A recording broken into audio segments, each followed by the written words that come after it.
Nigerian flag. Indeed, the land is green. Green, we have fertility, we have, prosperity, we have fruitfulness. And that is why we say, it's a beautiful democracy day in Nigeria. And I want to say welcome on board to From the Dailies on Solutions 939 FM. Good morning.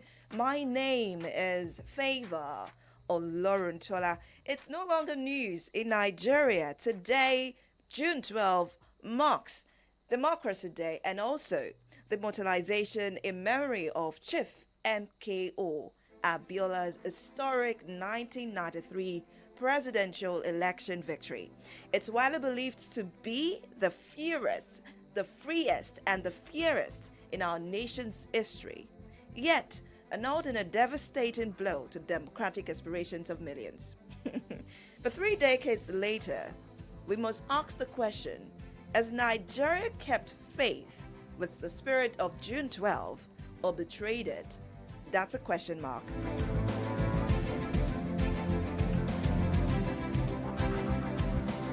I just need us to think about that very well.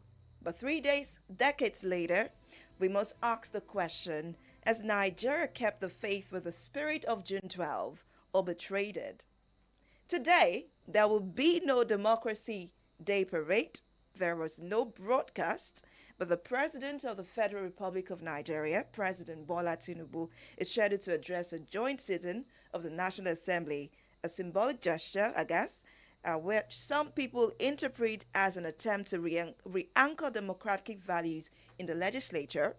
But outside, we have protesters who are expected to gather, activists, civil society groups, and concerned citizens, many of whom believe democracy has increasingly become a performance rather than a principle. Well, in a dramatic turn of events as well, the former Edo State governor, and who is also Edo North senator, has sparked a major disruption at the Lagos Murtala Mohammed Airport after missing a 6:03 a.m. airplanes flight to Abuja.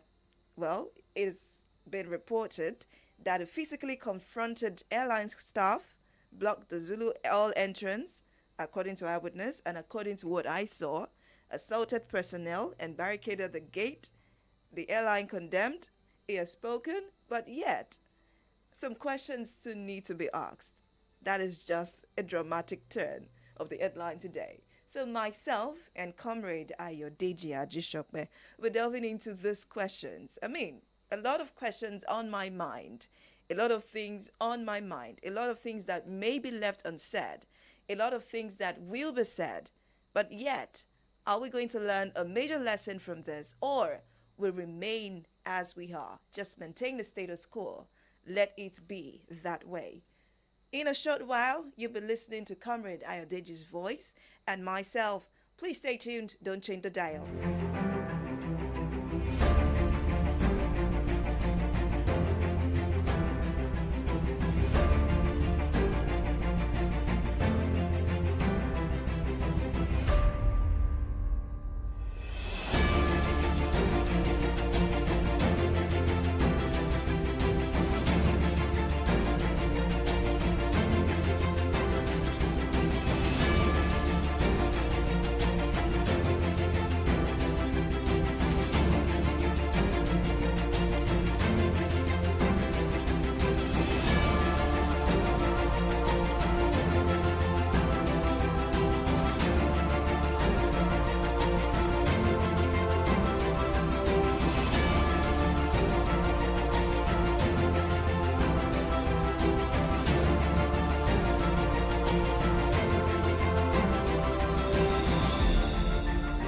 It's a pleasure to welcome you back to From the Dailies right here on Solutions 93.9 FM. As promised earlier, I will be having a conversation with Comrade Ayodeji Ajishokbe.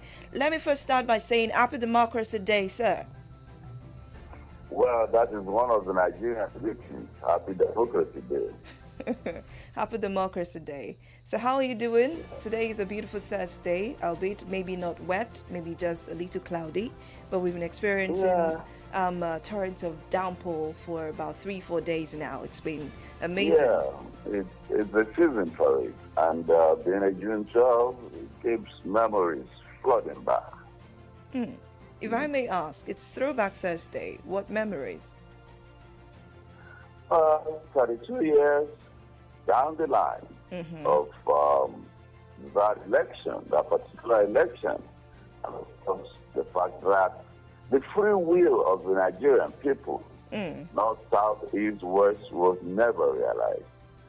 I think it is called, it was Hope 93, that was the campaign slogan.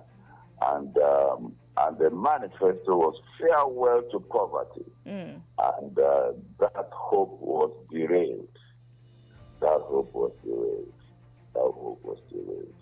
And where are we from that hope? Where are we? Maybe because you raised it, I didn't want to ask this as a direct question, but I have to go there because I know that you're speaking about the 1993 election. According to what I said earlier, it was the freest and the fairest election that was ever held. And I think recently, I want to remember who said it truly did win that election. But, some powers that maybe did not allow it to happen. But let's go to the question I want to ask. I don't want us to go down memory lane. The memory of MKO Abiola. Let's go back to 3 decades ago, after the election, as Nigeria betrayed the June 12 mandate. Talking about our elections, the past elections or the elections after that 1993 election.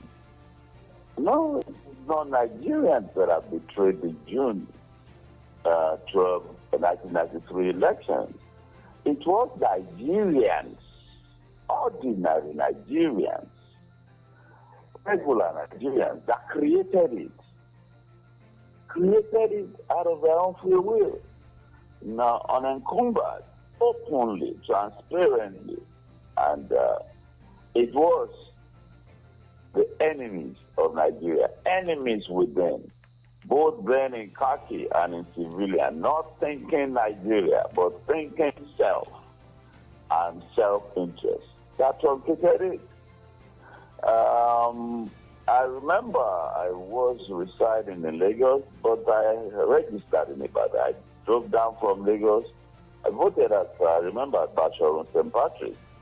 And it was an open thing. I mean, there was no secret ballot. The voting model was what was called open secret. You will get your ballot paper. Well, actually, there were two parties, SDP and NRC. You will line up behind your party line. And it will be counted. SDP, everybody will count in unison. 1, 2, 3, 4, 5, maybe until you reach 400 or whatever. And the other party too. And everybody knew the results right there and then. And it was an open thing.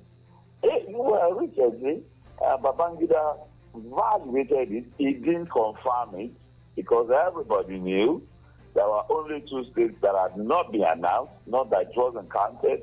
And MK Abiola, being a communication bongo, had collated the results. Everybody knew. It was virtually no contest between Abiola and Tofa. Because Moshood Kashimawo Abiola was a household name nationwide and even beyond the shores of Nigeria. And I will never forget the manifesto for that election the manifesto of Abiola was farewell to poverty. The campaign slogan was Hope 93.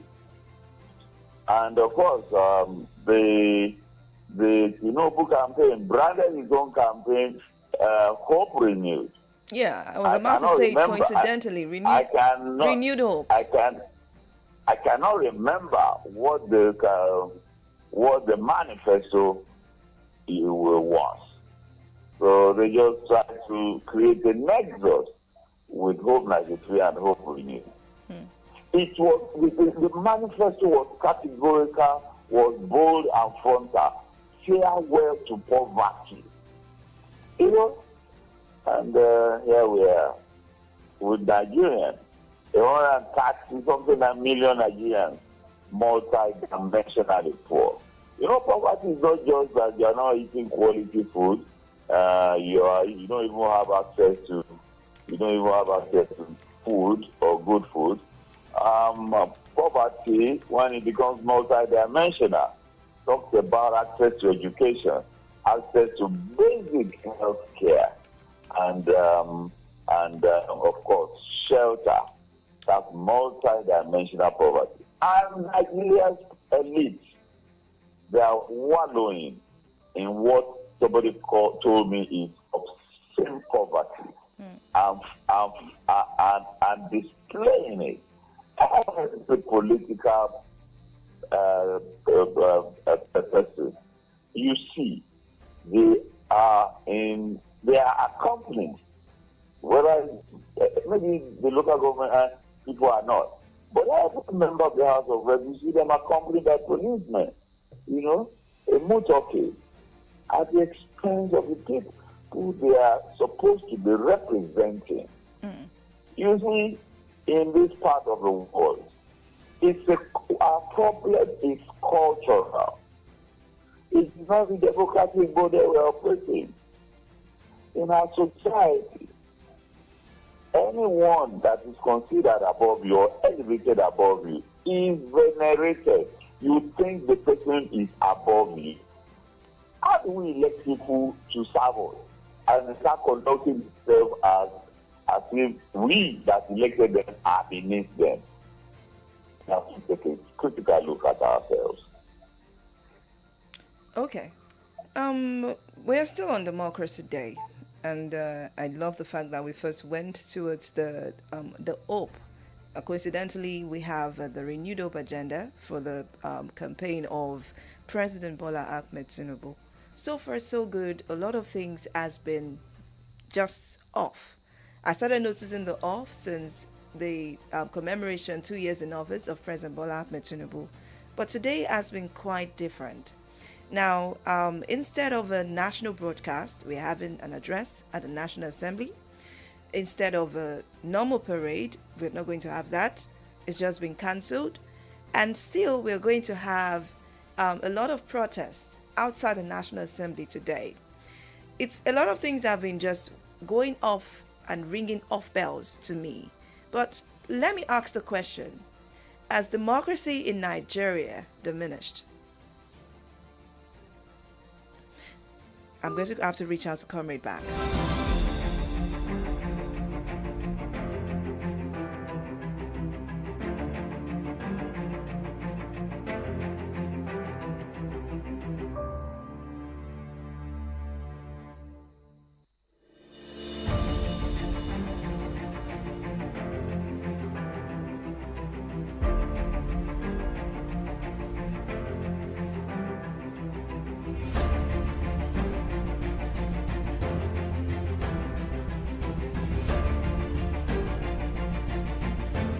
Thank you for staying tuned. I've established connection with Comrade Ayodeji Ajishokwe again. Comrade, can you hear me clearly now?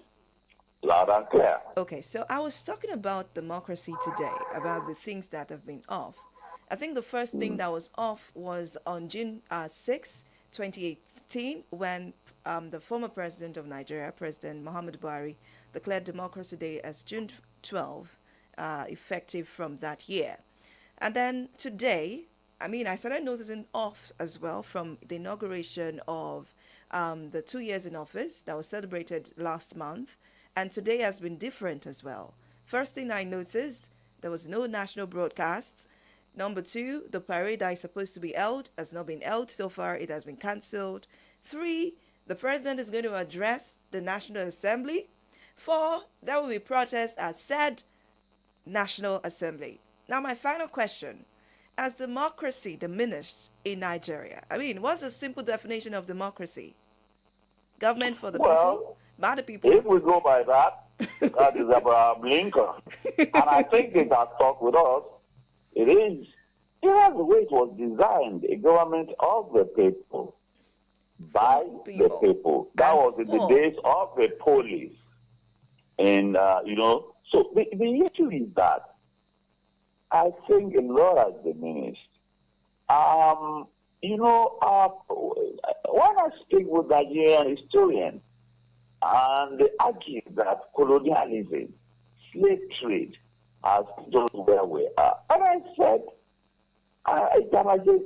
so we're not going to shake this off in our history. We're not going to shake this off for like what about those countries too that were colonized? India was colonized. India. India is a nuclear power today. Where are we? What have we done? You see, I think what happened to us was that when the colonial masters left, the white ones, the ones in white skin, the ones in black skin just moved into the OKDOs and became our new colonial masters. But it didn't happen suddenly. You see, what we see these days, I was watching a clip yesterday of General Gowan when he was head of state at the turn 39. He was honored at, they call it used to be the Guard Brigade, but they call it now Bonny Camp, Bonny Military Camp. When he rode into the place, he was accompanied by no less than a dozen motorcycle outriders. You see, all these things are just symbolic of power and office. What about the content? You understand? No, that's just the container. We are sitting up with the container. People, driving around in. You will see. I was watching yesterday again. I didn't really look out for it. Nigeria's deputy senate president, and it is nothing personal. It is not about the man occupying the office. It is about the office, the aura, the paraphernalia that has been built around the office. For outriders, the latest legs, and a retinue of security details, protocol, and everybody. What is the office of the Deputy Senate President? You make laws for good governance. Does it require all of that? They say it's number 4 in order of ranking. And so what? That is why people never want to depart from office and power. That is why they must fight tooth and nail and bloody. That is why a president will declare that an election is a do or die affair. The British Prime Minister, you leave office and you start riding on the train. On the train. And ridiculously enough, those who ride around in motorcades and, here, young motorcades accompanied by protocol and security, gun-toting security men. When they get on the streets of London and New York, you don't see them with anybody. They carry their bags and go around on buses and on tubes. You understand? In the society, we must evolve a society that is a leveler. Not anybody trying to, they are not leading us. They are ruling us. They are reigning. They are reigning like emperors and kings. You see, we copied this presidential system from the United States, an imperial presidency. Even if you see immediate past where President of the United States, of course, that was not visible. Barack Obama is still visible. I mean, they provide protection for the 2 children. It goes around too in several black SUVs and all of that. Imperial presidency. But does it suit us? All of these things that we're doing, believe you me, we need a total value reorientation. And I've come to the conclusion that this generation of people in power and office, they are not in the position to reorient Nigerians. It is absolutely clear. It will require a shock therapy to reset the mindset of leadership in Nigeria.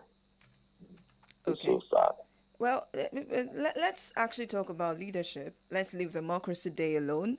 I was looking forward to this. You mentioned the fact that there should be a shock and then there should be Shock therapy. yes, a shock therapy, and then there should be a leveler. I think this is what Adams Oshiomhole, the former Edo State governor, had yesterday. I mean, you saw the video, you saw a lot of things, and I'm like, okay, well, let's just address the behavior. We talk about the airline itself, and we talk about the behavior of the former Edo State governor. Was it a lapse in self control or a symptom of entitlement in public office? You see, Oshiomhole has been in the public space for a very long time. Was NLC president, when NLC was still NLC, I think it was probably, maybe one after him was still NLC and vibrant and relevant. And he too contributed to the diminished status of NLC. Because after the election of Obasanjo, he showed up at the villa to join them in cutting the cake. An election that was still going to, to petition. He showed up at the villa and joined them in cutting election victory cake. Now, and people ask him, so why do that? He said, he does not want to be branded as a saboteur who was going to sabotage democracy. Now, yesterday, he was supposed to catch a flight, and issues arose. You see, just like you said, there are two sides to it. Maybe it's a Nigerian thing. That airline put out a statement, and they were cowardly and irresponsible enough not even to mention Oshiomhole's name. Everybody, people were there, they saw what happened, and they were saying a politician, a high-ranking politician. Was Oshiomhole God that he would not be mentioned? You understand? That in itself shows how are we afraid of them? People we elected into office, you understand? And they kept repeating in the document, high-ranking politician. They could not even say a senator of the Federal Republic. His name was mentioned. Deliberate. No! Our attention has been drawn to the deliberate falsehood being peddled by Senator Adams Oshiomhole against. That was not the initial release. It was after. Yes, it was to counter. That was to counter what he said. The initial release was saying high-ranking politician. Why won't you mention his name? You understand? Yes. So it was when the man frontally accused them that they now started mentioning his name. I mean, they should have been on the offensive. Now the man has put them on the defensive. Now, there are tales all over the space, in and outside Nigeria, how Airpeace messes people up with their scheduling. And no apologies, no compensations, no nothing. And of course, Adams Oshiomhole said he came to the airport yesterday. He had checked in online. He didn't have any baggage. If he had any, it was probably just hand luggage. Comrade, we don't have time. We all know that anything done online in Nigeria is to your own disadvantage. Why say people should do it? I just guess he doesn't really understand. We keep saying things like, until it eats you, you will not understand what Nigerians are facing. I guess he just faced the reality of Nigerians yesterday, and then he did not expect it. Maybe because of the way he's been treated for a while. He lost his school. He lost his school like a little boy deprived of his candy. And they said he started throwing tantrums. Yeah, well, he has been in the space where everything was at his beck and call. So it was real strange.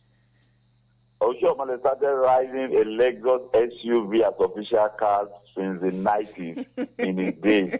Yes, in his days. When NLC headquarters was in Yaba, Ibutemeta, he was already in the 90s. He was riding a Lexus SUV as his official car. The day I saw it, I was shocked. NLC one Lexus. I said, Leader of the proletariat.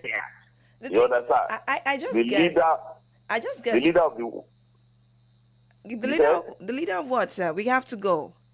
we got to go. Yes. So, the conversation continues. So that is just it. I think Nigerians should brace up.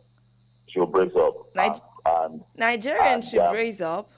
yes, Nigerians should brace up. We elected them to serve us. You're just asking, you're saying, I don't know if this is something for the future or for the now or for the never, because we have always braced up, and every time we brace up, we go back into a deeper pit. Hello, comrade. Oh boy, I lost comrade. I lost this connection again, and I cannot connect with him again. But let me go with the last word he said. He said Nigerians should brace up. I don't know the kind of bracing up we're going to do, but we have the power to challenge, to ask questions. We need to utilize the power that we have. Democracy is not for the ruling class alone, it's for the people. It should be by the people, it should be by us. We should be able to dictate. But when we Nigerians take up that responsibility and begin to ask questions, question them, and then we have our right in our hands. Well, that's that as much as I can take this morning. My name is Favor Oloruntola. I've been in conversation with Comrade Ayodeji Ajishokbe. And like the song I came in, the land is green. No matter what happens, we still remain the best Nigeria. And all of us will reap the good in the land. It's a land flowing with milk and honey. We just need to find where it is, and it's going to be with us. Please, no matter what, be good and just keep smiling. This is a great nation. Happy Democracy Day. Thank you very much for joining me. Next Thursday will be another time again. Bye.